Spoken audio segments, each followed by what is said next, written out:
పశువుల తొట్టిలో పరుండిన యేసుక్రీస్తు ప్రభునామంలో అందరికీ వందనములు. ఇప్పుడు మనం చదువుకునే వాక్యంలో లోకసువార్త 2 అధ్యాయం 1-7 వరకు.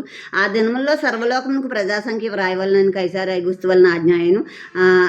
ఇది కురేనియా సిరియా దేశంకి అధిపతి ఉన్నప్పుడు జరిగిన మొదటి ప్రజాసంఖ్య.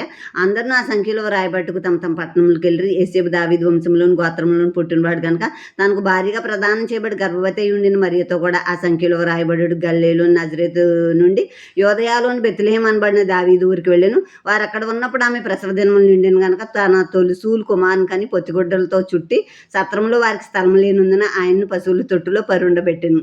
ఇక్కడ కైసార్ ఐగుస్తు అంటే రోమా చక్రవర్తి ఇతను.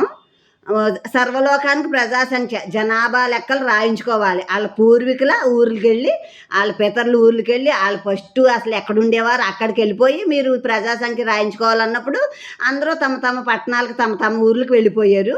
ఈ యేసేపు మరియమ్మ భర్త అంటే ఇంకా పెళ్లి చేసుకోలేదు వీళ్ళు. దేవుని దర్శనం వల్ల ఆమె పరిశుద్ధురాలు నీతివంతురాలు అని చెప్పినప్పుడు చేర్చుకుని ఒక మంచిగా చూసుకున్నాడు పవిత్రంగా. బిడ్డ యేసుక్రీస్తు పుట్టాక పెళ్లి చేసుకున్నాడు మరియమ్మని. ఇప్పుడు ఆ మరియమ్మతో తను బెత్లెహేము వాళ్ళ దావీదు వంశంలో పుట్టాడు కదా, దావీదు బెత్లెహేము. అందుకు బెత్లెహేములో ఆ ప్రజాసంఖ్యలో వ్రాయబట్టాక వాళ్ళ పేర్లు నమోదు చేయించుకోవటానికి భార్యను తీసుకుని బెత్లెహేము వెళ్ళాడు. వెళ్ళినప్పుడు అక్కడ ఇక్కడ మధ్యలోనే పుట్టారు యేసుక్రీస్తు ప్రభు అని కొందరు అంటున్నారంట. అది అబద్ధం, మధ్యలో పుట్టలేదు.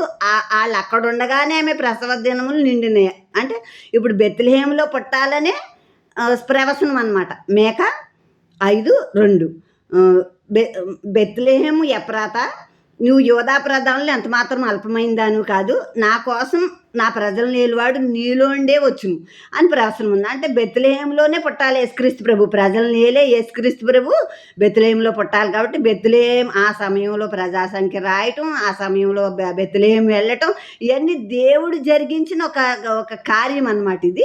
అక్కడ బెత్లెహేములో యేసుక్రీస్తు ప్రభు పుట్టారు. అది సత్రంలో బస్ చేశారు వీళ్ళందరూ వెళ్ళి. అందరూ అన్ని ఊర్లో వాళ్ళు వెళ్ళిపోయారు కదా అక్కడికే. కానీ ఖాళీ లేదు, ఎక్కడ ఖాళీ లేదు, కిక్కిరిస్తున్నారు అక్కడ.